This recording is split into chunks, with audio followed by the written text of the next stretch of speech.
Buenas tardes, jóvenes. Bienvenidos a la última sesión de casos clínicos de esta rotación.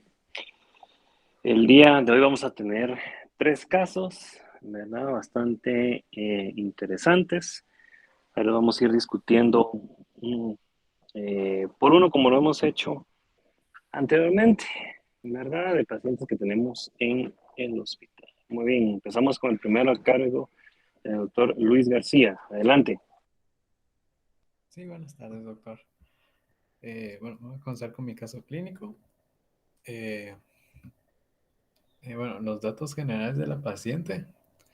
Su nombre, sus iniciales es NGMP, de sexo femenina, de edad de 25 años, nacimiento del 1-17 del 1 del 97, procedencia y residencia de Jalapa, su estado civil es soltera, su escolaridad es primero básico, religión católica y su ocupación actual es ama de casa. El motivo de consulta de ella fue disfagia de 3 días de evolución. En la historia clínica, bueno, el paciente refiere que hace 3 días inició con una disfagia leve, no consulta, eh, no automedica. Luego hace 2 días refiere que percibe presencia de sangre en cavidad oral y una masa de más o menos de 7 centímetros, asociada también con epistaxis.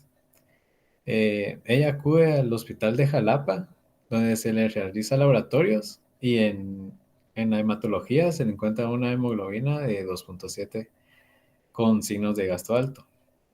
Por lo que ya ahí en el hospital de Jalapa se le transfunden 4 unidades de células empacadas y refieren el caso al hospital Ruber para seguir el seguimiento. Los antecedentes patológicos de ella, familiares, no refiere ni uno. En médicos, ella fue diagnosticada con anemia plástica en el Hospital Roosevelt. Eh, Su medicación actual era de prednisona de 100 miligramos cada 24 horas y el paciente ya es conocida por la COES de hemato-oncología. En quirúrgicos, se le realizó una histerectomía abdominal total hace un año por un quiste hemorrágico. Traumáticos no refiere. Y ginecobstétricos presenta una gesta, un parto, ninguna cesárea, ningún aborto, un hijo vivo y 0 hijos fallecidos. En el perfil social y antecedentes no patológicos, presenta que en su casa hay 2 habitaciones en donde habitan 6 personas. Las paredes son de adobe, su techo de teja y mascotas no refiere. Y en eh, disposiciones, haz 2 veces al día, comida hace los 3 tiempos. La micción es mencionada que era aproximadamente más de 10 veces. El consumo de agua, aproximadamente de 3 litros. No toma ni fuma tabaco. Antes de que continúe, Luis, esta paciente, la ventaja que tenemos es que ya sabemos el diagnóstico que tiene, pues, según historia, una anemia aplásica, ¿verdad? Y ya sabemos que esto es común en estos pacientes que sangren o que por la misma patología la hemoglobina disminuya a niveles críticos, ¿verdad? Y que estén requiriendo pues transfusiones constantemente. Aquí lo interesante es que según historia tenía un tratamiento de esteroides con prednisona de 100 miligramos al día, o sea, es una dosis bastante alta. Recordemos que una dosis de prednisona de más de 20 miligramos al día ya se considera elevada. Aquí estamos hablando de 5 veces más esa, esa cantidad, ¿verdad? Entonces, a veces es necesario, obviamente, no es que uno lo haga no sabiendo eso, sino que es necesario porque eh, por el tipo de patología que pues, ya se va a discutir más adelante, Son necesarias estas dosis, a veces durante un tiempo prolongado, no solo al inicio, para lograr controlar lo mejor esta enfermedad y que el paciente no se le esté transfundiendo tan seguido o no tenga complicaciones tan seguido. Si se recuerdan de la clase de medicina transfusional que yo sé que fue hace varios meses, ¿verdad? Estar transfundiendo estas cantidades de células empacadas no es que vaya sin riesgo. O sea, el paciente de tanta transfusión puede desarrollar complicaciones, ¿verdad? Si se recordarán. Y también que cuando transfundimos esta cantidad de células empacadas, también hay que transfundir junto con ellas plaquetas, ¿verdad? Y plasma, porque si no, solo estamos pasando un componente sanguíneo y no todos los demás. Otra cosa sería, ¿verdad? De que fuera sangre completa, aunque eso, pues, no, ¿cómo se llama? No se utiliza muy a menudo, entonces sí tenemos que complementar la transfusión de células empacadas con estos otros dos componentes, ¿verdad? Entonces, como les digo, aquí está un poquito más sencillo porque tenemos un antecedente. Lo más seguro es que lo que tenga va relacionado eh, con la anemia plástica. Es muy común que cualquier cosa, ¿verdad? En un paciente con anemia plástica controlada, ¿verdad? Con la patología controlada, cualquier cosa lo descompensa. Cualquier cosa. O sea, hasta una cosa tan sencilla como un resfriado común, ni siquiera influenza, ni siquiera gripe, o sea, un resfriado común puedes compensarlos, ¿verdad? Y ahora como estamos viendo con el tema del COVID, pues más. Ahora otra situación a agregarle eh, que pueda descompensar a estos pacientes, ¿verdad? Y si se dan cuenta, si los niveles de hemoglobina pueden llegar a niveles así de bajos, ¿verdad? Así de bajos como tenía esta paciente. Continúe. Gracias, doctor. Bueno, siguiendo, eh, bueno, la paciente al llegar al hospital presentaba una eh, presión arterial de 100/50, una frecuencia cardíaca de 48, una frecuencia respiratoria de 18, temperatura de 37,1 y una saturación de 98. En el examen físico, el paciente se encontraba en regulares condiciones, donoencéfalo, conductos auditivos permeables, el tabique central con estigmas de sangrado por la epistasis mencionada. eh, Presentaba una masa de más o menos 7 centímetros sangrante a nivel del paladar blando derecho.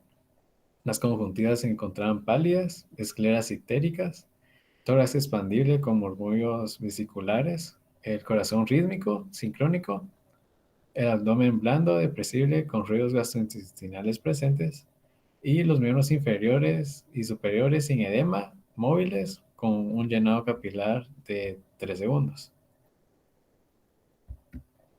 Entre las impresiones clínicas, pues de primero se menciona la anemia plástica por el antecedente y la masa en el paladar blando que presentaba la paciente.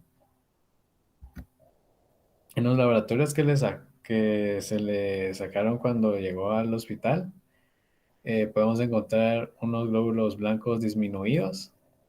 Ya la hemoglobina ya había subido hasta 2,3. El hematocrito está disminuido de 28,8. Las plaquetas se encuentran disminuidas de hasta 3. Por ello también se le realizó una transfusión de plaquetas. Ahora, siguiendo con los exámenes de laboratorios, con los tiempos, se encuentra un poco bajo el TP y la glucosa también. La glucosa se encuentra disminuida, está hipoglucémica con 48,2.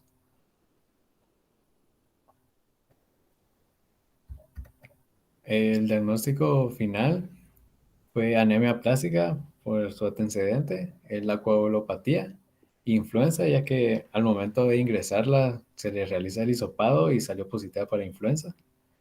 La neutropenia que está asociada a la anemia plástica y la masa que presentaba en el paladar blando. Entonces, que continúe Luis. Bueno, si se dan cuenta, cabal en los laboratorios, pues el paciente con trombocitopenia y leucopenia, y obviamente neutropenia también ahí combinada. Esto es lo que también, eh, ¿cómo se llama? Importante con la anemia plástica, porque no solo les va a afectar en la línea roja, ¿verdad? La anemia plástica va a ser una condición que, aunque tenga el nombre de anemia, va a afectar todas las líneas celulares.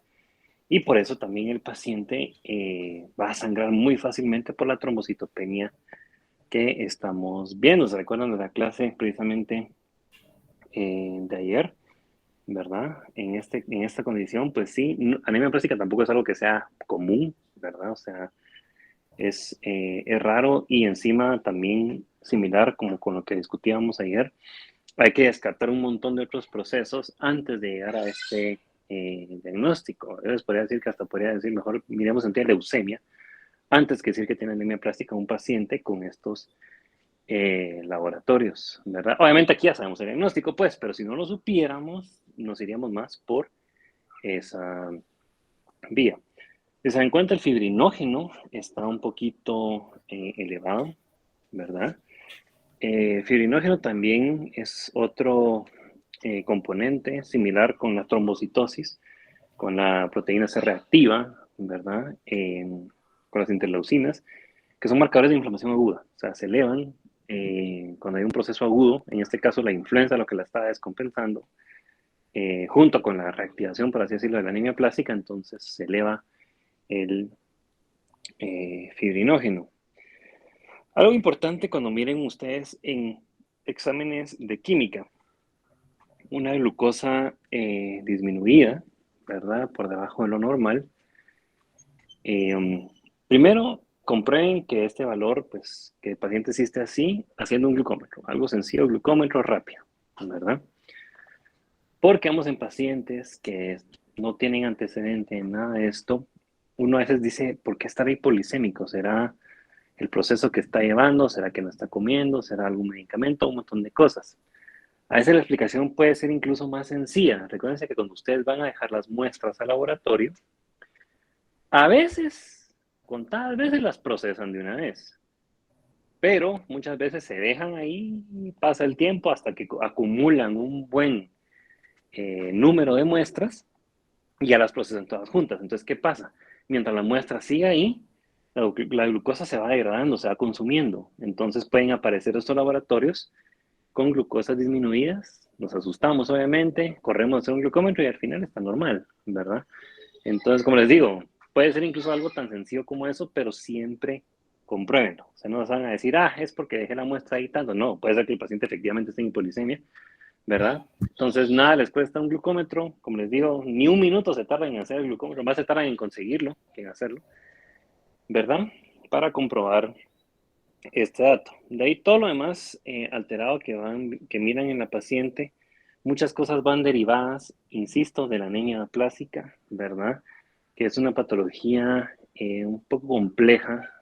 Pareciera muy sencilla decir, bueno, todas las líneas celulares afectan ya, pero hay un poco más de fondo. Obviamente, no de anemia plástica podemos discutir una semana solo de ese tema, porque es complejo, como les digo, es un puro de hemato-onco, ¿verdad? Pero sí muchas alteraciones que vamos viendo en los laboratorios es secundario a eso, ¿verdad? Cada lo que les estaba diciendo al principio, cosas tan sencillas como un resfriado común o influenza, pueden descompensarla, ¿verdad? En este caso, con la epidemia, no epidemia, no, pero ese no es el término, ¿verdad? Con el aumento del número de casos que hemos tenido de influenza ahorita, a principios de año, es común que muchos pacientes con patologías como esta se descompensen. Pacientes que estaban compensados, les da influenza y ¡pum! Rápido, ¿verdad? Igual pasa con el COVID. Entonces, cabal, paciente le hicieron el hisopado, tenía influenza, ¿verdad? Todavía nos falta ver la masa en paladar blando.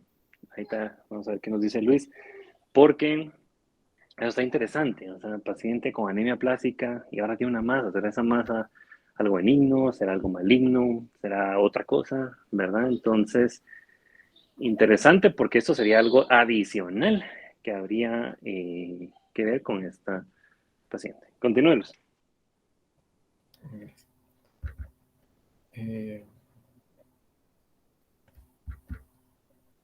Eh, bueno, hablando ya de la revisión bibliográfica, respecto a anemia plástica. En sí, su definición es una falla medular que se caracteriza por la pancitopenia, leucopenia, anemia y trombocitopenia en sangre periférica, como bien lo mencionaba el doctor. Y lo podemos ver en los resultados del laboratorio. Esto produce una disminución de la producción de las células sanguíneas de la médula ósea.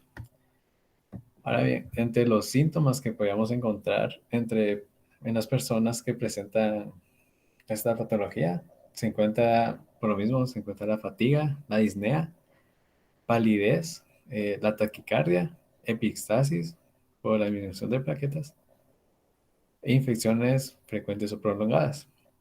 Ahora bien, hablando un poco sobre la masa que presentaba el paciente, eh, busqué en el expediente, mencionaba que estaba uy, estaba por descartar. Cualquier mencionaba que era un hemangioma, pero bien, ya buscando un poco en los hemangiomas, me mencionaban que era más por anemia hemolítica. No me salía algo sobre anemia plástica. Así es. Sí, entonces no Y, sé, al final ujú. no pude concluir como en qué se podía relacionar con ello. Te voy a ayudar ahí un poco, Luis. Esta paciente terminó en mi servicio, ¿verdad? Ah, Cuando vi el caso, dije, oh, vamos a ver qué conclusión llegaron, porque efectivamente llegó con estos diagnósticos, ¿verdad? Y estuvo aislada por influenza, porque ahorita tengo aislamiento yo, y todo, pero lo de la masa siempre fue así como, pues una masa, ¿verdad? Y cabal, como usted dice, pues en la emergencia lo dejaron como una masa de estudio y nada más, ¿verdad? Dije, no sé si habrán hecho algo más y todo, pero les cuento que el primer día que amaneció en mi servicio, dije, pues me presentaron el caso, dijeron lo de la masa, y yo, bueno, qué raro, miremos, puede ser que sea algo más, tal vez algo oncológico, si ya tiene anemia plástica, fácil puede desarrollar otra patología similar, raro, pero podría tener relación, ¿verdad? Porque como bien dijo Luis, hemangioma, que fue uno de los que pensaron, no es anemia plástica, es con anemia hemolítica, ¿verdad? Ahí es la relación. Entonces, ahí bien dijo Luis, no, la relación no es con este tipo de anemia, es con otro tipo de anemia totalmente distinta. Cuando dije, bueno, revisemos a la paciente, ¿verdad? A ver qué la masa, qué características tiene, ¿verdad? Tal vez si la podemos tocar, aunque la ubicación estaba un poco difícil, pero miremos, ¿verdad? La paciente nos dijo, mire, se me cayó y me la tragué. Y yo así como, ¿cómo así? Sí, o sea, se me cayó y me la tragué y ya no tenía nada. Entonces, lo más seguro es que haya sido un coágulo, pero por el aspecto que tenía, se haber quedado prendido ahí, ¿verdad? Después de todo esto que le había pasado a la paciente, y lo confundieron con una masa. Pasa, jóvenes, pasa. Porque al final la paciente no tenía nada, nada, o sea, no había masa. Porque de no, hecho, llegó maxilofacial y dijo, miren, no hay nada. O sea, todavía le hicimos la consulta, así como mucha mejor miremos que vengan a ver o no a hacer que tal vez sí era algo y simplemente estaba prendida por algo muy pequeño y no era nada. Al final no era masa, lo más seguro es que era un coágulo, ¿verdad? Se desprendió, se lo tragó, no pasa nada, ¿verdad? Y se acabó, ¿cómo se llama? Todo. Eso no quiere decir que no haya tenido que ir al hospital. Por supuesto que sí, tenía influenza y tenía 2.7 de hemoglobina. Tenía que estar en el hospital, definitivamente, ¿verdad? Pero estas cosas pasan, muchachos. Parece así como para anécdota, decir, pues chica, una más y resultó ser algo así. ¿Qué les digo yo? Pasa, pasan. O sea, todo se nos puede pasar. Lo bueno es que lo vieron, por lo menos, aunque haya sido un coágulo, mejor que hayan puesto más a estudio y que al final no era algo tan grave, a que no lo hubieran visto y que sí efectivamente hubiera sido una masa ahí extraña, ¿verdad?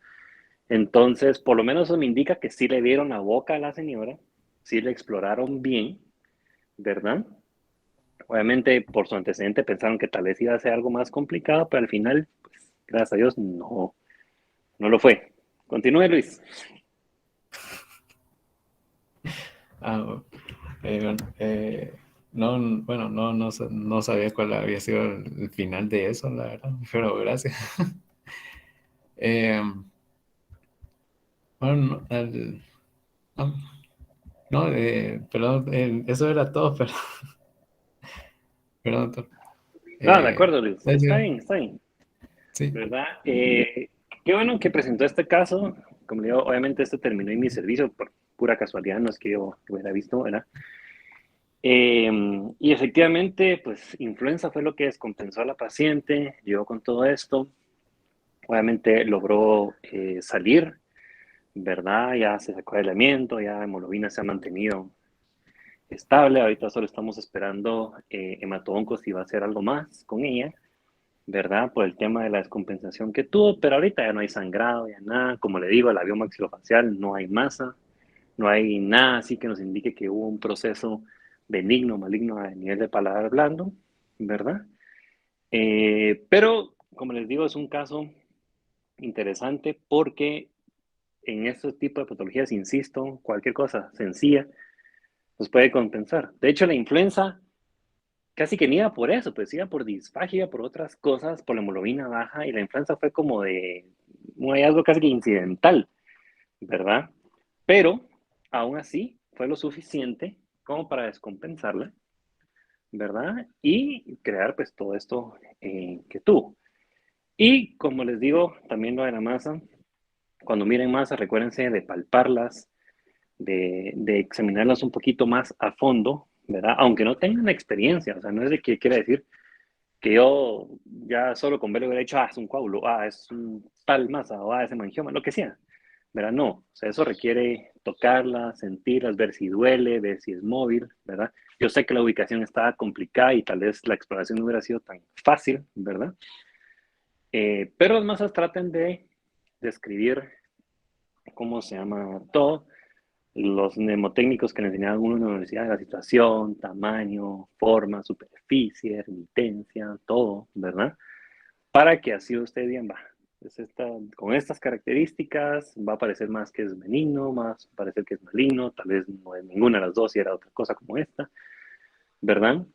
Pero esto también es importante ilustrar que es examinar al paciente completo, ¿verdad? Completo. Tal vez si alguien no se hubiera imaginado o se hubiera dado solo por influenza y dicho, influenza nada más, no le hubieran examinado la boca, no se hubieran dado nunca cuenta.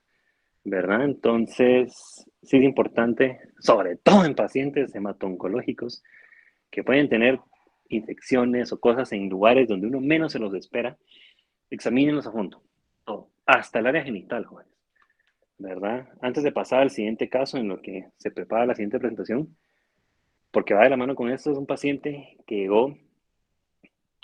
llegó séptico, ¿verdad? O sea, con fiebre, taquicardia, hipotenso, tenía 24.000 blancos y tenía un antecedente de leucemia.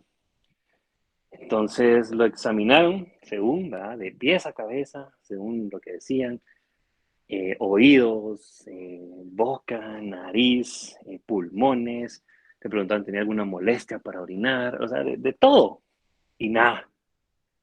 Y dicen, bueno, entonces la vamos a meter como una neutropenia febril, ¿verdad? Le vamos a iniciar antibiótico así empírico y hagamos los cultivos de, ya saben, de todo y a ver qué hagamos. Y el paciente no mejoraba, no mejoraba, no mejoraba. Y se fue deteriorando, deteriorando hasta que terminó, pues, en intensivo, chocado, ventilado así, en buen chapín hecho bueno, ¿verdad?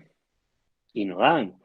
Hasta que a alguien se le ocurrió, miren, examinémoslo otra vez. Y lo que tenía era un absceso perianal, ¿verdad? Pero, como no revisaron esa parte, ¿verdad? Tal vez, no sé, por pena o por, no sé, cualquier cosa, porque yo sé que es un área delicada, que tampoco es que vamos a estar revisando eso a diestra y siniestra y enfrente de todos en emergencia, ¿verdad? La lección es ahí, revisen todo, revisen, ¿verdad? Porque si esto se hubiera detectado desde la emergencia, hubiera sido más fácil. Al final el paciente fue a sala y logró salir y todo, pero se complicó mucho más de lo que pudo haberse no complicado, ¿verdad? Entonces, como les digo, en pacientes hemato-oncológicos, examínenlos a fondo. A fondo, no tengan pena, nada, o sea, son médicos, están buscando causas de por qué el paciente ya con alguna complicación y se puede encontrar con cosas como esta. Si las detectan a tiempo, va a ser mucho más fácil. Bueno, gracias Luis. Pasemos al siguiente caso. Muy bien, doctor. Ahorita comparto mi pantalla.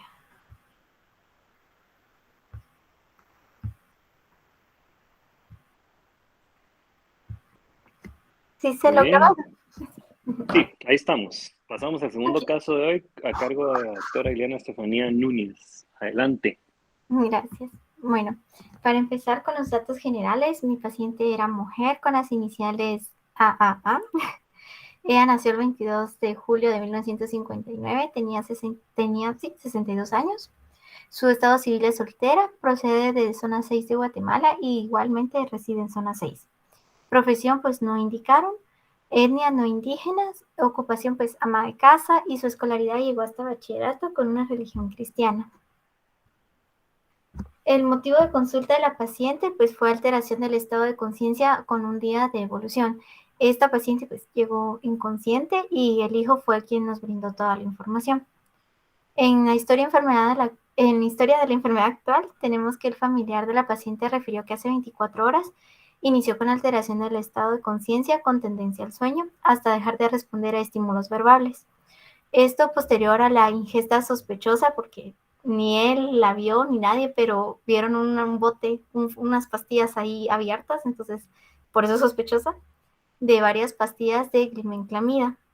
No refiere cantidad ni concentración, por lo que es llevada al Hospital General San Juan de Dios, en donde evidenció hipoglucemia. Se desconoce el valor con el que ingresó a este nosocomial y ahí mismo pues se le administró solución de dextrosa a un porcentaje desconocido y es enviada a casa con seguimiento de alimentación cada 2 horas. Sin embargo, en casa pues continuó con o sea, se había establecido y luego volvió a iniciar con alteración del estado de conciencia sin responder a ningún estímulo, por lo que llamaron a los bomberos voluntarios y la llevaron al Hospital Roosevelt. En antecedentes patológicos, pues solo tenemos 2, en quirúrgicos que tuvo una cesárea transperitoneal hace 32 años y en traumáticos que tuvo una fractura del fémur izquierdo hace 20 años, ambos sin complicaciones. En antecedentes no patológicos, pues solo refiere a una inmunización contra el COVID, su alimentación es de 2 veces al día. En cuanto a los hábitos, pues duerme de 8 a 10 horas. También tiene una micción de 6 a 8 veces al día y una defecación de 1 o 2 veces al día. En ginecobstétricos, pues su menarquia fue a los 11 años. En ciclo menstrual, pues no refiere detalles el familiar. En cuanto a la fecha de la última menstruación, pues fue a los 40 años. Tuvo 2 gestas, una de ellas fue gemelar. Tuvo un parto y una cesárea. 2 hijos vivos, ningún hijo muerto. Y no se conoce el método de planificación familiar. En cuanto al perfil social, pues ella vive en una casa propia de techo de lámina, piso de cerámica, paredes de bloc, con 6 habitaciones, 2 baños y servicios completos. Ella actualmente vivía con su hija, con quien tenía una sana relación, y tenía de mascota un conejo. Tendencia sexual, pues heterosexual, y el ingreso económico no lo refirieron. Antes de que continúe ahí, Perdón. Diana. Bueno, miren pues, aquí también está un poquito sencilla la situación porque ya por historia sabemos que la paciente llegó con hipolisemia a otro hospital, la trataron ahí todo, le dieron salida, pero otra vez nos vuelve a pasar lo mismo, ¿verdad? Y ya, pues la llevan con nosotros. Un paciente con hipolisemia secundaria o que sepamos que sea por sulfonilureas o que sospechemos, como diría en este caso, pues habían tabletas o pues de glibenclamida, ¿verdad? Ahí a la par. Sospechemos que sea por sulfonilureas, dejen al paciente ingresado. Siempre, ¿verdad? Aunque logren restablecer la glicemia, aunque el paciente ya esté lúcido, consciente, orientado y todo, ¿verdad? Déjenlo ingresado. porque lo más seguro es que si no tiene el aporte de dextrosa, si no tiene los medicamentos que se pueden utilizar para contrarrestar los efectos de las sulfonilureas, les va a hacer hipoglucemia otra vez. Seguro. Más si los pacientes, sobre todo los que ya son de la tercera edad, ya su función renal no está tan bien, si tienen otras comorbilidades, si toman otras cosas, ¿verdad? Seguro les va a hacer hipoglucemia nuevamente. Entonces, como les digo, aunque el paciente ya esté nítido y que los laboratorios estén re bien y que se sienta bien y se quiera ir, déjenlo, aunque sea en observación ahí, ¿verdad? Aunque sea mínimo unas 24 horas, ahí que lo estén viendo, que estén checándole el glucómetro, perdón, la glicemia, ¿verdad? Solo vigilando que no les va a hacer otra vez hipoglicemia, porque si la mandan a su casa, seguro los va a hacer y pasa esto. Que los mandan a su casa y pues otra vez de regreso, ¿verdad? Y es un error muy común, ¿verdad? Sobre todo cuando uno está empezando la residencia, que a veces pasa esto, ¿verdad? O sea, el paciente se va bien, o sea, no es que se vaya en hipoglicemia, se va bien, laboratorios bien, todo bien, caminando, si lo quieren ver así. Y a las horas regresa otra vez, igual, ¿verdad? Entonces, no se arriesguen, por así decirlo, a esto, ¿verdad? Déjenlo ingresado, como les digo, en observación, no es de estarle sacando exámenes, no quiere decir que ese ingreso va a estar ahí 1000 años en la emergencia, no, ¿verdad? Si es exclusivamente, ¿cómo se llama? Por el uso de estos medicamentos, no tiene nada más que hacer, solo vigilarlo, estarle tomando glucómetro cada 4 horas, ¿verdad? Viendo que no se descompense, que no se altere la conciencia otra vez. Y espera, le dan salida más tranquilos, ¿verdad? Ya le indican qué va a hacer y todo. Pero como les digo, se lo repito porque pasan y sigue pasando. Sigue pasando, ¿verdad? Porque como es un paciente que uno lo mira bien y le tengo un montón de otros pacientes mucho más críticos que sí ameritan estar acá y todo este que está bien, pues tal vez lo de salida, si no es un ingreso menos, así, igual ahí va a regresar el paciente a las horas, ¿verdad? Y va a terminar siendo ingreso de todas maneras, ¿verdad? Entonces, por favor, no se arriesguen con eso. Continúe, Estefanía. Ok, bueno. El examen físico se aproximó a un peso de 80 kilogramos con una estatura de 1.68 centímetros. Eso nos da pues un IMC de 28.3. La PA llegó con 123.81, una temperatura axilar de 37.1 grados, una frecuencia cardíaca de 87 latidos por minuto y una frecuencia respiratoria de 18 respiraciones por minuto. Estaba saturando 98. Lo único que, pues como llegó con alteración del estado de la conciencia, llegó con una escala de Glasgow de 7 y una escala de Foucault de 9. Y pues inmediatamente se le realizó lo que fue un glucómetro y pues nos mostraba 24 miligramos por decilitro. En cuanto a nuestra impresión clínica, pues lo primordial es la alteración de la conciencia. Esto puede ser por una encefalopatía metabólica, especialmente por una hipoglucemia. En cuanto a los laboratorios, pues se le realizaron gases venosos de inmediato, al igual que hematología y química. En los gases venosos, pues lo que llamó la atención principalmente fue la glucemia, que marcaba 15 miligramos decilitro. Y al reclamar la química, pues mostraba una glucosa de 5.5, pero pues es también por lo mismo que había explicado el doctor en el caso anterior, que las muestras se dejan mucho tiempo antes de procesarlas y pues eso altera los resultados. Pero en este caso igual la paciente sí iba con una hipoglucemia severa. En la hematología pues también se le reclamó, sí mostraba un proceso infeccioso, pero al momento de llegar a la emergencia lo primordial fue la alteración del estado de conciencia por la hipoglucemia. Y igualmente se le pidieron tiempos. Bien, nuestro diagnóstico fue una encefalopatía metabólica por hipoglucemia, como había mencionado. Bueno, antes de que continúe, Estefanía, ahí estamos a pasar a la revisión bibliográfica. Y si no tenga pena, usted me dice. Bueno, sí, como ven, efectivamente el paciente regresa con hipoglucemia. Otra vez, ¿verdad? Y el problema es que estas hipoglucemias reiteradas van causando daño a nivel cerebral. El cerebro es de los pocos órganos que no necesita la insulina para que la glucosa entre a la célula y pueda realizar todos los procesos necesarios, ¿verdad? Y eso está diseñado así precisamente por esto, ¿verdad? Porque el cerebro de alguna manera se tiene que proteger, ¿verdad? Y cuando hay polisemia, todo se deriva hacia el cerebro, o pues la glucosa, o lo que haya de ella, para tratar de preservar la función y evitar el daño, ¿verdad? Y como no necesita la insulina, entonces incluso en pacientes diabéticos esto no es un problema, ¿verdad? Entonces, si dejamos que un paciente haga hipolisemia y no lo tratamos a tiempo, pues esperamos a que haya alteración de la conciencia, el cerebro se va dañando, ¿verdad? Las células se van muriendo, se van perdiendo y al final pueden quedar secuelas bastante graves. Cuando hay una encefalopatía por hipolisemia, se denomina encefalopatía hipóxico-anóxica, ¿verdad? Y es muy común en pacientes precisamente ancianos que utilizan sulfonilureas. Sulfonilureas en su momento fueron buenos medicamentos.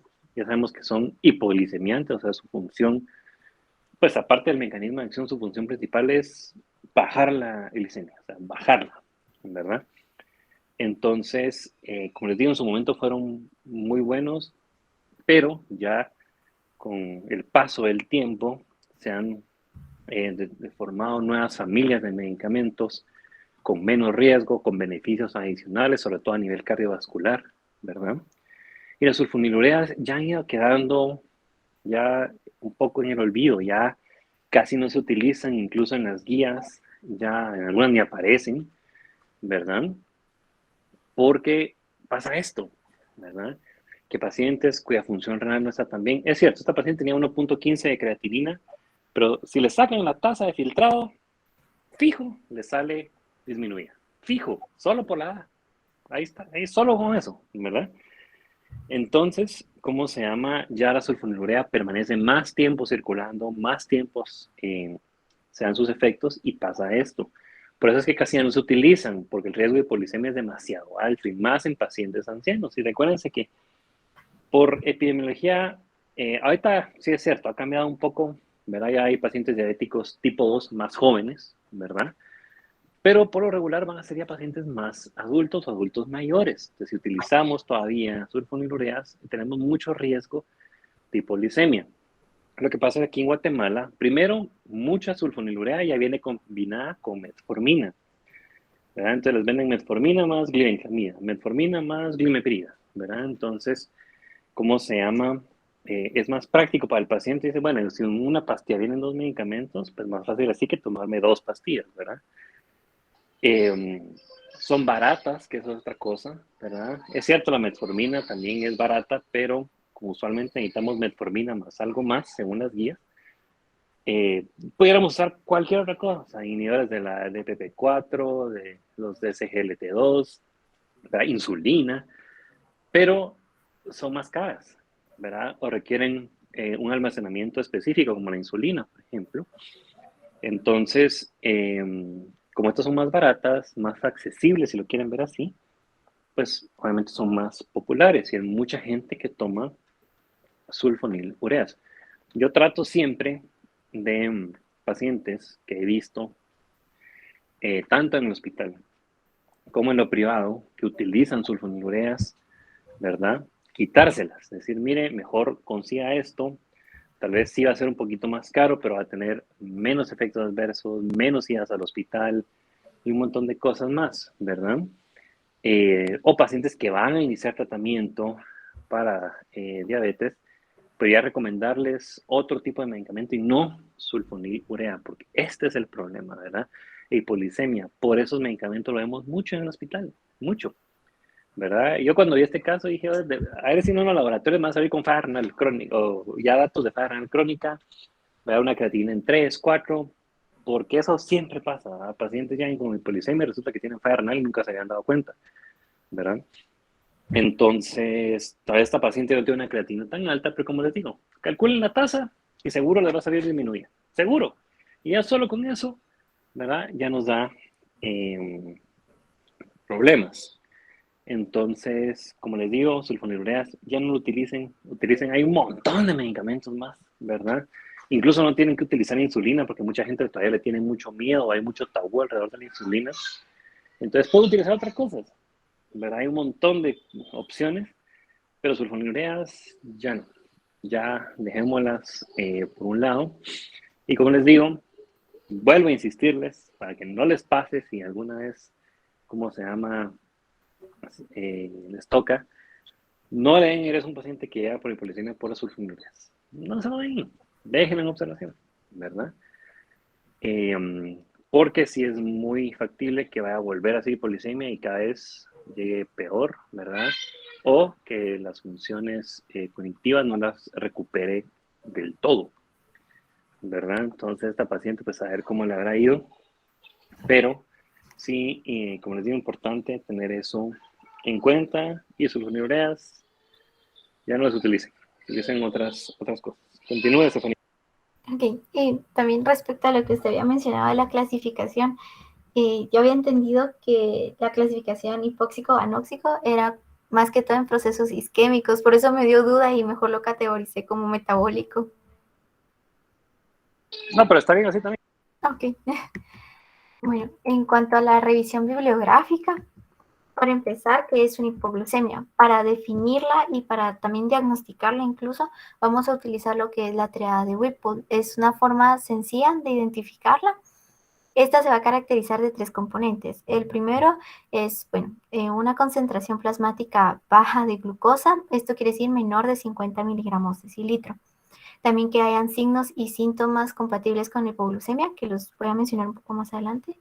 Y que estos síntomas disminuyan cuando se restaura el valor normal de una glucemia. Bueno, para empezar, para entender un poquito mejor, recordemos que nuestro cerebro, como había mencionado el doctor, es un órgano no insulino dependiente. Por lo tanto, va a depender principalmente de lo que es la glucosa. El cerebro como tal tiene una reserva de glucosa de 1 a 2 gramos por 100 gramos de tejido. Y esta reserva pues, es utilizada de 60 a 80 miligramos por minuto. Lo que pasa en una hipoglucemia, pues que que esta reserva llega a durar hasta, cuando se da la hipoglucemia, el cerebro mantiene la conservación de su actividad hasta por 30 minutos gracias a la reserva. Entonces, ya cuando se empiezan a ver efectos neurológicos es porque la reserva está disminuyendo y ya pasó una hipoglucemia por más de 30 minutos. En cuanto a la fisiopatología, pues esto principalmente se va a dar porque, la hipoglucemia va a producir un daño neuronal irreversible y esto se da principalmente por la liberación de neurotransmisores excitadores como el glutamato. También va a producir la hipoglucemia severa y persistente, como es en este caso, va a producir edema cerebral difuso. Esto es por la disfunción transitoria de la barrera hematoencefálica. Y pues esto posteriormente va a producir lesiones principalmente a nivel de la corteza cerebral, los ganglios basales y el hipocampo. Y estas lesiones son características y lo que lo va a diferenciar de una lesión por anoxia es que no hay daño a nivel del tálamo. Bueno, y todas estas lesiones van a producir un déficit cognitivo tanto de memoria como de aprendizaje que está a cargo del hipocampo y como podemos ver, pues, las lesiones también se dan a este nivel. En cuanto a los síntomas que les había mencionado, pues los síntomas se van a dividir en 2 grandes categorías, que son los neurogénicos y los neuroglucopénicos. Los neurogénicos, si no estoy mal, van a estar presentes cuando se tiene una glucemia de 68 miligramos por decilitro. Los neurogénicos, perdón. Y los neuroglucopénicos van a estar presentes cuando hay una glucemia menor de 58 miligramos de decilitro. Algo importante es que los neurogénicos tienen una subcategoría entre adrenérgicos y colinérgicos. Y pues por la presentación clínica que tenía nuestra paciente podemos ver que eran neuroglucopénicos, o sea, sí nos resalta que tenía una hipoglucemia menor de 58 miligramos de decilitro. Como sabemos, tenía alteraciones cognitivas, cambios de conducta, anomalías psicomotoras. En el caso de ella no hubo convulsiones, pero era probable que sucediera. Como les había mencionado, pues el diagnóstico lo podemos hacer a través de la triada de Whipple, además de un examen rápido a través de una glucometría, gases venosos y un poco más tardado una química, pero también por el mismo problema de que se tardan en procesar los laboratorios, llegan a ser no tan precisos, pero una glucometría es lo principal. Bueno, ¿y cuál es el tratamiento?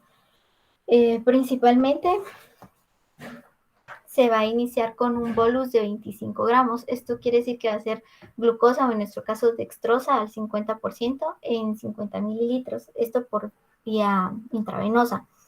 Luego de haber administrado esto, a los 15 minutos se tiene que tomar nuevamente un glucómetro. Si ya hubo una elevación de la glucemia, pues se mantiene con una infusión continua de dextrosa. Ahora, si no, pues se tiene que repetir los bolus.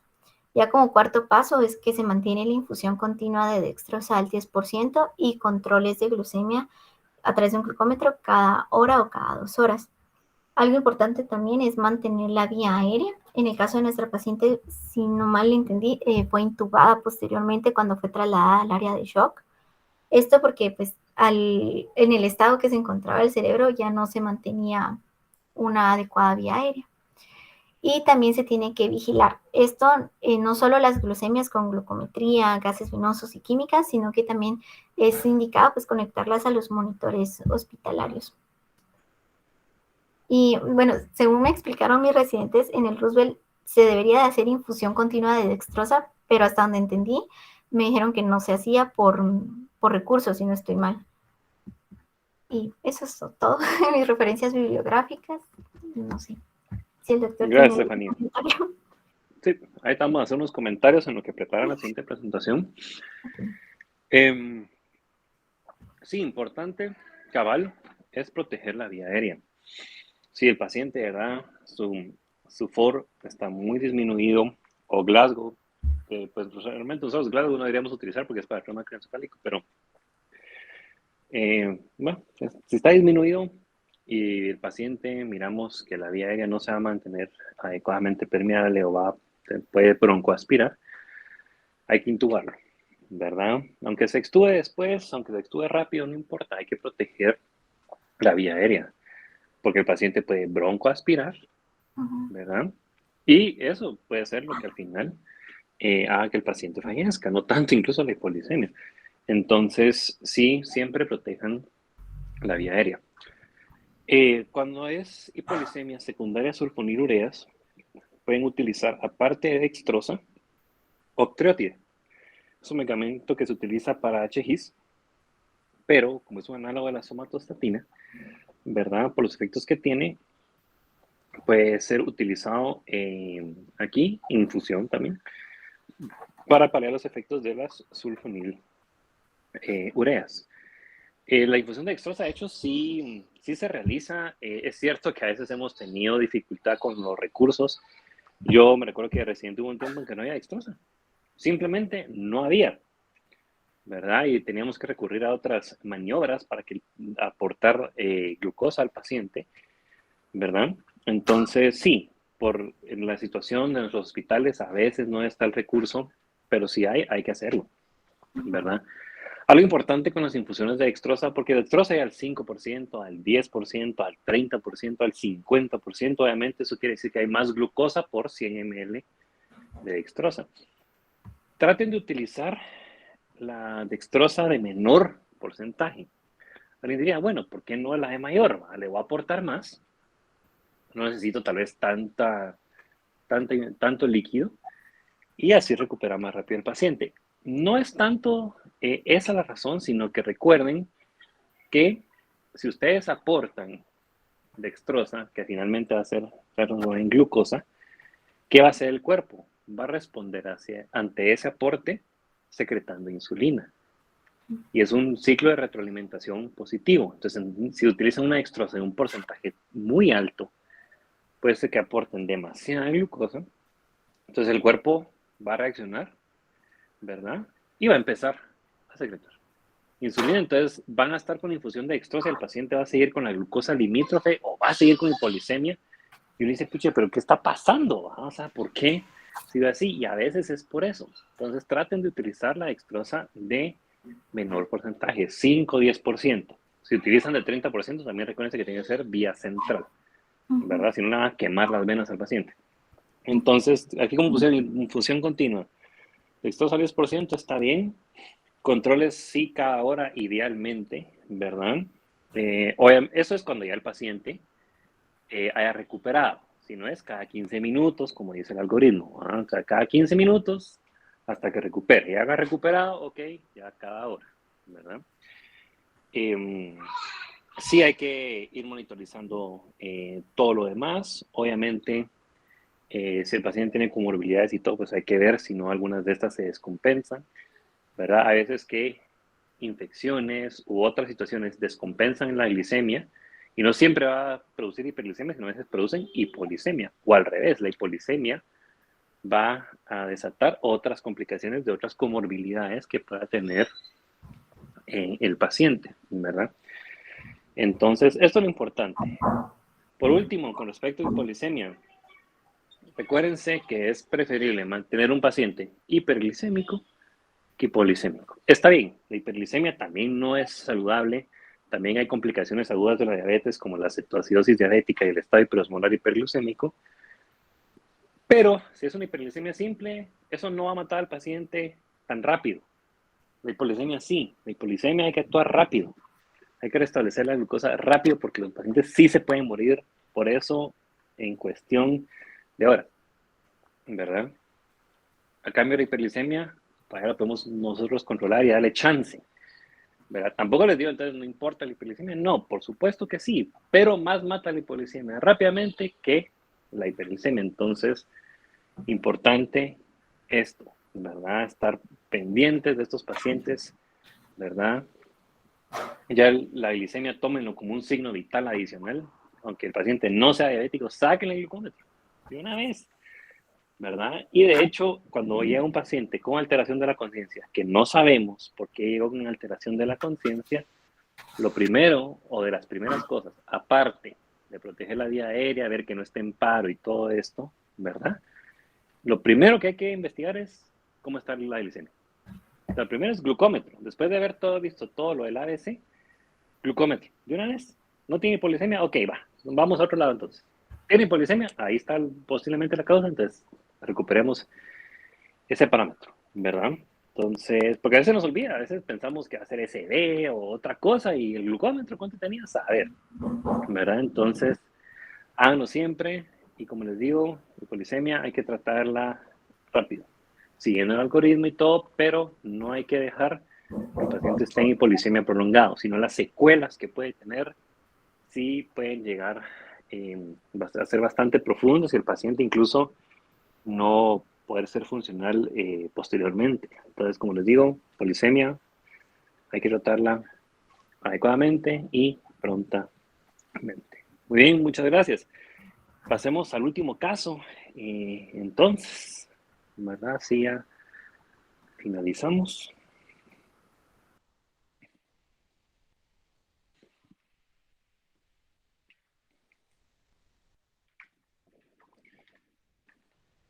Muy bien, entonces tendremos nuestro último caso del día de hoy a cargo de la doctora Nancy Estrada. Adelante. Muchas gracias, doctor.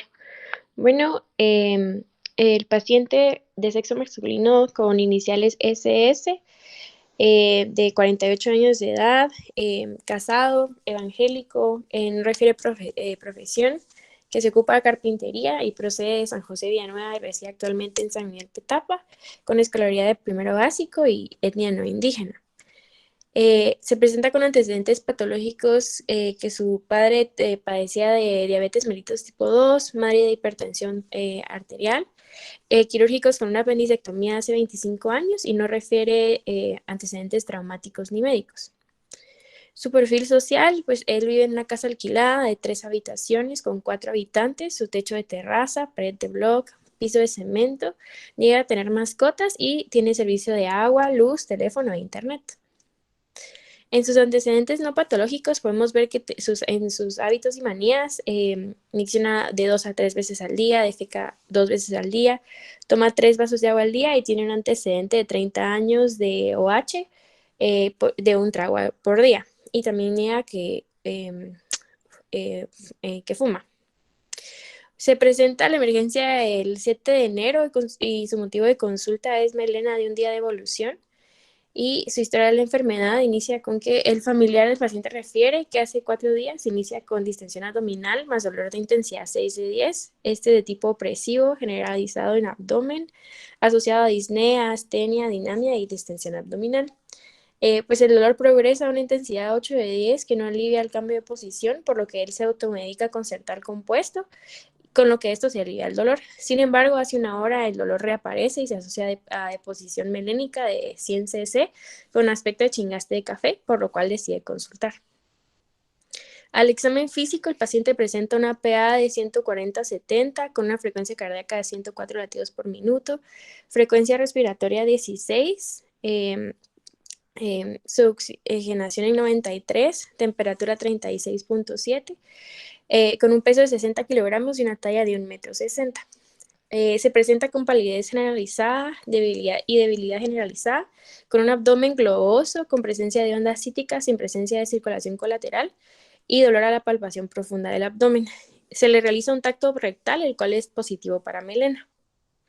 Antes de que continúe ahí, Nancy, bueno, tenemos un paciente que pues realmente antecedentes patológicos, me refiero a, digamos, quirúrgicos, traumáticos, médicos, pues no tiene sí una apendicectomía, pero pues, eso no es relevante ahorita para el caso, pero sí nos está diciendo que ha tomado desde hace 30 años. Yo diría, bueno, es un trago al día. Alguien podrá pensar, bueno, un trago al día no parece que fuese tanto, ¿verdad? Un trago. Obviamente, habría que ver qué considera trago, ¿verdad? Si es una cerveza, si es una copa de vino, si es 2 dedos de whisky, no sé, lo que sea, ¿verdad? Pero pónganse a pensar, ¿verdad? De estarse tomando un trago todos los días. No importando qué, todos los días. Ya después de 30 años ya empieza a pasar factura esa vaina, ¿verdad? Tal vez no son unos consumos de alcohol tan extravagantes como vemos en otros pacientes. Tal vez ustedes han tenido algún paciente en la emergencia o si están en un servicio, sobre todo de hombres, que su consumo de alcohol hasta parece irreal de la cantidad de alcohol que consumen. Entonces uno dice, bueno, un trago al día no parece tanto, pero si se ponen a pensar, sí, eso se va acumulando y sí puede llegar a ser bastante. Obviamente, aquí lo que lleva al paciente realmente al hospital es, ¿cómo se llama? La deposición melénica, ¿verdad? Esa deposición melénica de 100 cc que tuvo, eso es lo que asusta. Tal vez el dolor abdominal, ¿verdad? O la distensión, puede pensar que es indigestión, que comieron algo, o algo que tomaron, o tal vez se pasaron de alcohol ese día, no sé, ¿verdad? Pero les aseguro que si no hubiera tenido melena o algo más en ese momento, el paciente se hubiera esperado hasta que de verdad, ¿cómo se llama? Tal vez vomitara sangre o que la melena fuera, o que ya aparecía una melena así una cantidad muy elevada, ¿verdad?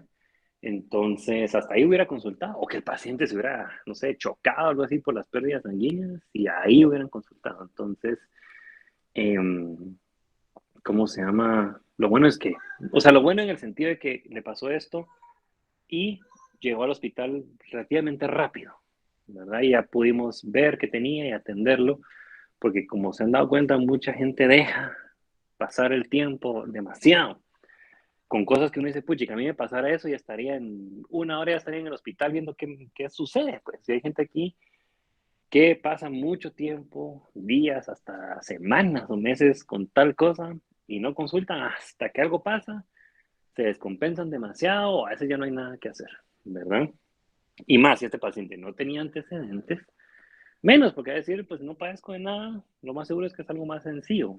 Y ya cuando aparece la melena ya sabemos que no es algo tan sencillo como uno quisiera pensar, ¿verdad? Posiblemente el dolor tal vez lo hubiera llevado antes o un poquito antes al hospital también, ¿verdad? Más si seguía incrementándose en intensidad y según la historia que nos dijeron, pues no aliviaba, es verdad. Entonces, digamos, bueno, llevémoslo.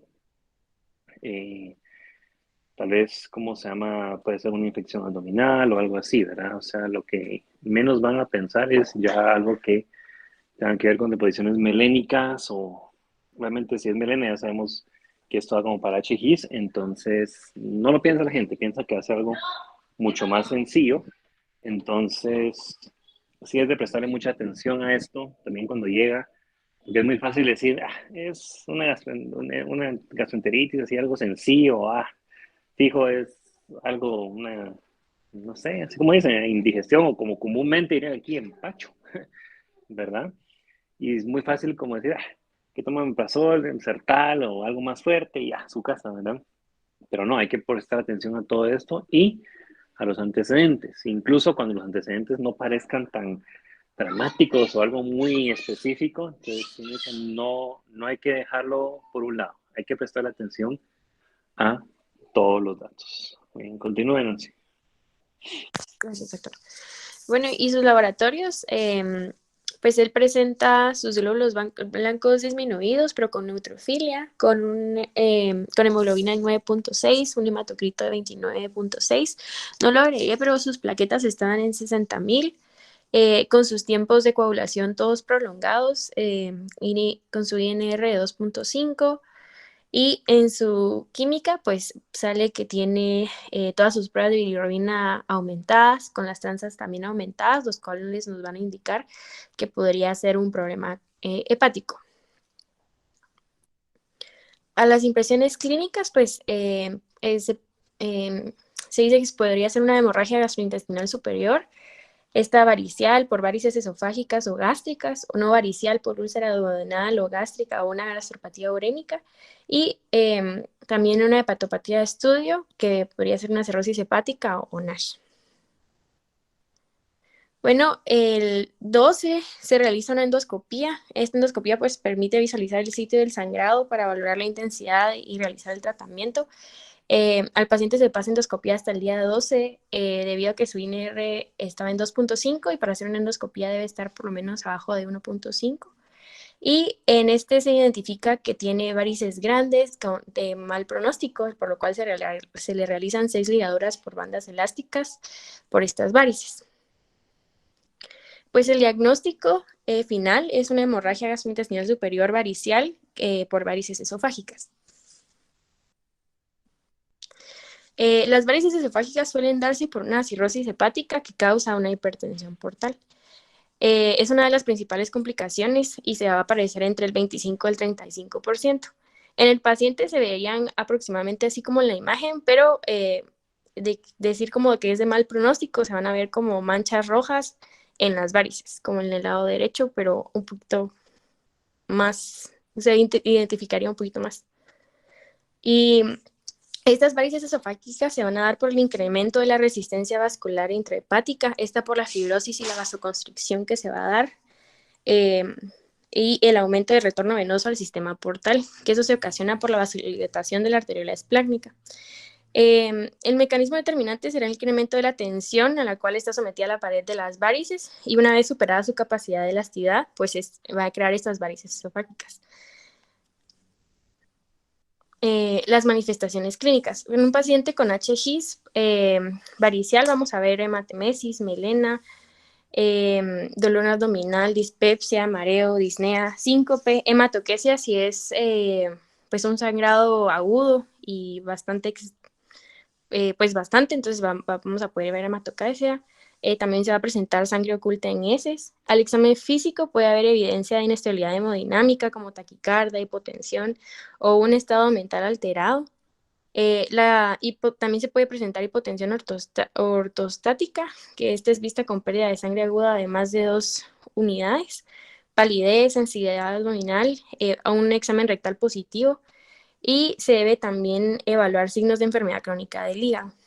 El diagnóstico pues se va a dar por endoscopía. Este tiene una sensibilidad del 92 al 98%, con una especificidad bastante variable entre el 30 al 100%. Y cuando se realizan los laboratorios, pues se debe hacer una hematología completa para ver pues anemia por la pérdida de sangre. Se puede presentar un descenso del hematocrito y de la concentración de hemoglobina. La hemoglobina puede ser inicialmente normal en las hemorragias agudas, ¿verdad? Entonces, si le hacemos un examen y sale normal, pues el siguiente que le hagamos al día o a los 2 días, pues ya podría haber un descenso del hematocrito o hemoglobina. También podría padecer de trombocitopenia. Esto se va a ver aún más aumentado en la cirrosis. También van a haber alteraciones de la coagulación, específicamente en el INR. Y pues las pruebas de función hepáticas pues suelen estar alteradas.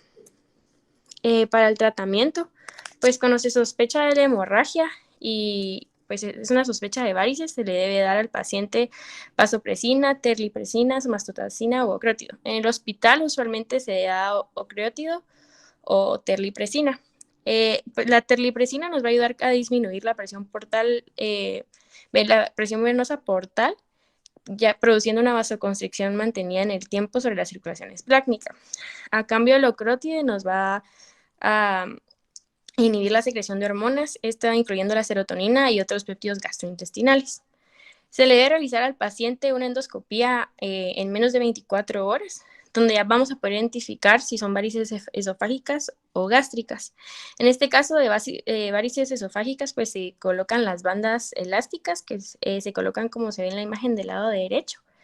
Y pues si en este lado, pues, si la hemorragia se mantiene, pues se realiza un tamponamiento y si no, se realiza un tratamiento que se llama TIPS, que es una derivación transyugular intrahepática portosistémica. Solamente. Muy bien, gracias, Nancy. Algo importante en pacientes que ya cuando le dan la endoscopía se determine que la hemorragia gastrointestinal superior que están presentando es por varices esofágicas, es ir a buscar afectación hepática, ¿verdad? ¿Por qué? Si hay varices esofágicas, hay hipertensión portal. ¿Cuál es la causa más frecuente de hipertensión portal? Cirrosis hepática, ¿verdad? No tiene que ser cirrosis hepática por alcohol, puede ser una cirrosis no alcohólica, ¿verdad? Pero esa es la condición más frecuente que produce hipertensión portal, que esto va a producir las varices esofágicas que pueden sangrar. Entonces, si el paciente no tenía antecedente, como en este caso, de cirrosis o cualquier afectación a nivel del hígado, estamos obligados a ir a buscar ahí primero, ¿verdad? Y ver qué puede ser. Es cierto, causas de hipertensión portal pueden haber otras, como, no sé, trombosis de la vena porta, trombosis de las venas hepáticas, un montón de otras cosas, pero cirrosis es la más frecuente. Entonces, hagan un ultrasonido hepático, ¿verdad? Hagan un Doppler de la vena porta, y así ya pueden ir descartando las causas más comunes. Ya causas más raras, eso pues ya meditaré una evaluación más detenidamente por gastroenterología. Pero esto de la cirrosis, eso lo podemos ver nosotros fácilmente con un estudio de imagen, ¿verdad? Importante en pacientes que tengan varices esofágicas, ya sea que sangraron y por eso llegaron al hospital y fueron ligadas y todo, o, ¿cómo se llama? Que se le diagnostique cirrosis hepática sin que hayan tenido HGs hasta el momento, es que controlemos la hipertensión portal. Eso es lo importante. Si nosotros damos tratamiento para controlar la hipertensión portal de manera que disminuya la presión a este nivel, le van a agarrar al paciente un montón de complicaciones de este tipo, porque si no va a estar sangrando a cada rato, aunque vayan ligando varices esofágicas, las ligaduras pueden ceder si la presión es demasiado alta y no está controlada, o se pueden formar nuevas varices que sangren. Entonces, es importante ese tratamiento. Eso es lo que uno hace en el hospital, ¿verdad? Con la terlipresina, con el octreotide. Ese es el objetivo. Y después con el propanolol, ¿verdad? Mantener la presión portal lo más normal posible para que esto no valga a sangrar nuevamente o no se formen nuevas varices esofágicas, ¿verdad? Obviamente, si el paciente tiene cirrosis, también eso involucra un montón de otras complicaciones, como prolongación de tiempos, como trombocitopenia, ¿verdad? Pero eso es adicional, ¿no? Lo que realmente en pacientes con cirrosis, una de las complicaciones más frecuentes que tienen y que más frecuentemente hacen que el paciente fallezca es eso, el HGIS por varices esofágicas. Es cierto, pacientes con cirrosis pueden tener otras complicaciones, como ascitis, como peritonitis bacteriana espontánea, como síndrome hepatorenal, como cefalopatía hepática, está bien, ¿verdad? Pero HGIS es sumamente frecuente, puede ser muy rápido que no dé chance incluso de hacer mayor cosa y el paciente fallezca, ¿verdad? O si el paciente, también aparte, tal vez puede tomarse el medicamento y todo, pero sigue bebiendo, sigue con unos estilos de vida no saludables, va a seguir igual, ¿verdad? Entonces, cuando hay HGIS, también importante, similar a con el caso que vimos anteriormente, si el HGIS es masivo, si el paciente está vomitando continuamente y todo, intúbenlo, protejan la vía aérea. E intubado puede ir a endoscopía. Claro que sí, ¿verdad? Es cierto, es más difícil, involucra un trámite más extenso, pero protejan la vía aérea. Si broncoaspirar comida puede ser nocivo y crear una neumonía aspirativa y finalmente más complicaciones al paciente, aspirar sangre es peor todavía, ¿verdad? Irrita demasiado. Entonces, ¿cómo se llama? Protejan la vía aérea también, ¿verdad? Si se dan cuenta en este paciente, incluso no era la vía aérea el problema, sino los tiempos. Estaban muy prolongados. ¿Eso qué quiere decir? Que si se metían con los tiempos así, era muy fácil que sangrara cuando va pasando el endoscopio, ¿verdad? Que lastime un poquito y sangre el paciente y ya se complica mucho más. Porque sabemos que hay trombocitopenia, porque entonces no va a coagular tan fácilmente, que los tiempos están prolongados, lo mismo. Entonces, como les digo, pueden detenerse un momento, compensar al paciente, sea lo que esté pasando, intubarlo si es necesario y proteger la vía aérea, y después lo pasan a endoscopía, ¿verdad? Tienen 24 horas para hacer una endoscopía, tienen tiempo, pueden estabilizarlo, pueden, ¿cómo se llama?, manejarle las complicaciones que tenga adicionales, pasarle sangre si es necesario, ¿verdad? Y ya después poder llevar a endoscopía ya más seguros, menos riesgo y todo, ¿verdad? A veces hay pacientes que están sumamente descompensados, que con solo moverlos del área de choque, del TIA, ya empiezan hipotensos o ya empiezan con un montón de complicaciones y a veces no se puede hacer una endoscopía tan fácilmente, pero estas son condiciones muy especiales o pacientes que reiteradas veces han llegado por HGIS y siguen sin un control adecuado, ¿verdad? Recuérdense que sobre todo cuando es de origen alcohólico o la cirrosis, es difícil que el paciente deje de tomar, ¿verdad? Es difícil dejar la bebida. No se imaginarán las veces que yo he ido o he tenido pacientes, tanto mujeres como hombres, ¿verdad? Que han tenido HGIS, han estado graves, ¿verdad? Y que me juran y perjuran por sus hijos, por sus esposas, esposos, por su madre, hasta por Dios, que nunca más van a volver a tomar en su vida. Y ahí a los 2 meses están otra vez igual o peor, ¿verdad? Entonces es algo complicado, es algo que requiere un manejo un poquito más multidisciplinario que de costumbre, ¿verdad? Pero ¿cómo se llama? Es de estar de cerca con el paciente. Obviamente en eso en el hospital pues se pierde un poco porque no tenemos ese seguimiento tan continuo, ya el paciente se va a gastro y pues ya le perdemos toda la pista, pero cuando ya lo miren, si se dedican a esto, hay que seguir a este paciente de cerca, estar encima porque esta es una condición que fácilmente puede descompensar al paciente y pues obviamente lo peor que puede pasar es que fallezca. Muy bien, jóvenes, concluimos entonces con los casos clínicos y pues ya concluimos con todos los casos clínicos de este mes. Fueron 12 casos bastante interesantes, cada uno con sus matices, ¿verdad? Vimos patologías raras, vimos patologías comunes también, o sea, creo que el mix que hubo estuvo bastante bien, estuvieron bien preparados, por lo menos ya tienen un poquito de experiencia de cómo pueden poder preparar un caso. Obviamente hay que ir refinando y puliendo las habilidades de presentación, pero eso es con el tiempo. Nadie, ¿cómo se llama? Inicia presentando perfecto. Nadie. Todos los presentadores, oradores que hayan visto en algún momento, todos empezaron así como ustedes, ¿verdad? Y el hecho de que ya lo estén haciendo, que ya lo estén practicando, no solo en los casos clínicos, sino también en las clases virtuales que nos han dado, es una habilidad que van a ir adquiriendo, que van a ir refinando, puliendo con el tiempo, ¿verdad? Y cuando les toque hacerlo en otros departamentos, porque obviamente independientemente de lo que sigan, van a tocar presentar casos, va a tener que tocar presentar revistas, ¿verdad? Entonces, por lo menos ya tener un poquito más de experiencia y de saber cómo hacerlo y perder un poco el miedo, ¿verdad?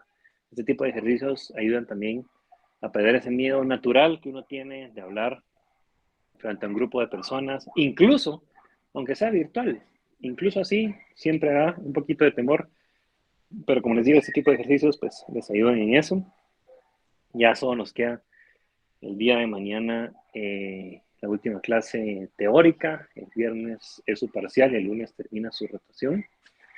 Entonces espero que hayan aprovechado estos meses que pasaron por medicina interna. Espero que con los casos y con lo que hemos discutido en las demás clases hayan aprendido un poquito más de esto. Obviamente, como en toda medicina, hay que estarlo repasando, hay que estarlo viendo continuamente. Pero estas experiencias, estos casos que vemos, las anécdotas que contamos, a veces nos sirven para casos futuros. Si nos recordamos, esto lo presentaron aquella vez que tuvimos caso clínico, esto lo comentaron aquella vez, ¿será que puede ser esto? ¿Verdad? Todo ayuda. Hasta cosas, como les digo, hasta las anécdotas ayudan incluso esas, ¿verdad? Para el futuro. Entonces, como les digo, aprovechen estos últimos días, estudien bastante para su examen del viernes, ¿verdad? Y obviamente, pues, nos veremos si deciden hacer el internado en el Roosevelt, pues ahí los estaremos viendo nuevamente en el hospital. Entonces, síganse cuidando también y que tengan todos una feliz tarde. Gracias, doctor. Gracias, Feliz doctor. tarde, doctor.